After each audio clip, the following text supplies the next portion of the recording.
இதில் பார்த்தீங்கன்னா 5 volt regulator மூலிமா வருது. 12 வோல்ட் என்னன்னு பார்ப்போம். இங்கே பாரு 12 வோல்ட்டு மீட்டரில் பாரு 11.95 வருது. அவுட்புட் என்ன 12 வோல்ட்டு.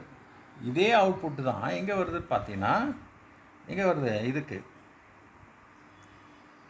கண்ட்ரோலருக்கு எவ்வளோ வோல்டேஜ் வரணும் 5 வோல்ட் வரணும் கண்ட்ரோலருக்கு. இங்கே பாரு CC6 5 வோல்ட் வருதா மீட்டரில் 5 வோல்ட் வருது.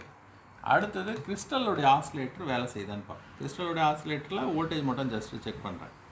இது பாரு 234. அடுத்தது இங்கே 245. ஸோ இந்த 245 234ல் 245 வருது. இது வந்து ஃப்ரீக்வன்சி. ஸோ ஃப்ரீக்வன்சி வந்து உள்ளே போகுது. ஜஸ்ட்டு நம்ம வோல்டேஜ் மட்டும் தான் பார்த்துருக்கோம். இப்போ இந்த கண்ட்ரோலர் ஐசி ஸ்டாண்ட் பை மோடில் ஒர்க் ஆகிட்டுருக்கு. அதனால தான் உனக்கு அந்த எல்இடி எரியுது, எந்த ஷார்ட்டும் இல்லை. இப்போ இந்த ஐசியோட வேலை என்னென்னா 16 பின் ஐசி. ரிலே வந்து எலக்ட்ரோ மேக்னெட்டிக் சுவிட்சு. அதனால் வந்து 12 வோல்ட்டு பாரு எல்லாத்துக்குமே கொடுத்துருப்பாங்க. இங்கே பாரு 11.94 வோல்ட்டு 11.94 வோல்ட்டு. நான் வந்து கிரவுண்டில் வச்சுக்கிறேன், ஸ்டாட்டிக் கிரவுண்டில் வச்சுக்கிட்டு செக் பண்ண கரெக்டாக இருக்கும். 11.2 இது வந்து அதே தான், எல்லா ரிலேக்கும் அவுட்புட் தான் 11.95. பட் நெகட்டிவ் மட்டும் பார்த்தீங்கன்னா இந்த டிஃப்ரென்ஸ் வோல்ட்டு இந்த வோல்ட்டு நெகட்டிவ் இந்த டிஃப்ரென்ஸ் வோல்ட்டு இதான் கொடுத்துருக்காங்க. இது வந்து இப்படி பார்க்கக்கூடாது. ஆக்சுவலாக வந்து இது ஃபுல் கிரவுண்டாக இருக்கும், இது வந்து ரெஸ்ட்ரிக்டட் கிரவுண்டாக இருக்குது. சரி இப்போ பாரு இதில் எவ்வளோ கொடுத்துருக்காங்க வோல்டேஜ்னு செக் பண்ணலாம். இன்புட்டு 12 வோல்ட்டு டிஃப்ரென்ஸ் வோல்ட்டு, அதான் அந்த பேலன்ஸ் உள்ள வோல்ட்டு, அதாவது 11.5 வோல்ட் வருது.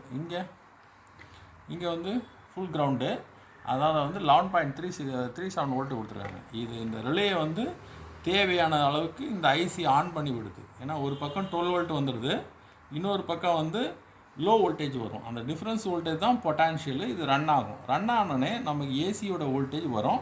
நான் இதை வந்து இதில் வச்சு செக் பண்ணி காமிக்கிறேன். அதாவது நியூட்ரலில் ஒரு பின்னை வச்சுட்டு நான் நியூட்ரலில் அந்த பின்னை வச்சுறேன்.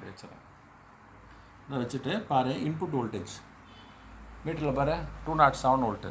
அதே 207 தான், ஏன்னா இன்புட் தானே, எல்லா இடத்துலையும் 207 தான் வரும். அவுட்புட் பாரு இந்த டிஃப்ரென்ஸ் வோல்ட்டுக்கு ஏற்ற போல் 41 வோல்ட் வருது.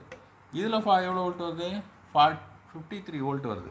அப்போது இங்கே பாரு இந்த கனெக்டர் இங்கே தானே கனெக்ட் ஆகுது, என்னன்னு போட்டிருக்கு. இந்த கனெக்டர் எவ்வளோ 20 வோல்ட்.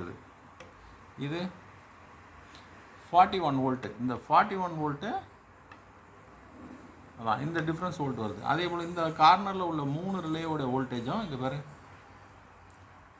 40 41 ஆல்மோஸ்ட் அதே தான் 41 வோல்ட் வருது ஏசி வோல்டேஜ். ஸோ அப்போ அவுட்புட் வந்து என்ன ஏசி வோல்டேஜ் வருது. இதில் என்ன சிக்னல் கொடுக்குறாங்களோ அதை பேஸ் பண்ணி இந்த ரிலே எல்லாமே ஒர்க் ஆகுது. இது எல்லாமே சாலிட் ஸ்டேட் ரிலேவாக இருக்கும். ஏதாவது மெக்கானிக்கல் ரிலேவாக இருக்கும், மற்றதெல்லாம் சாலிட் ஸ்டேட் ரிலேவாக இருக்கும். சரியா?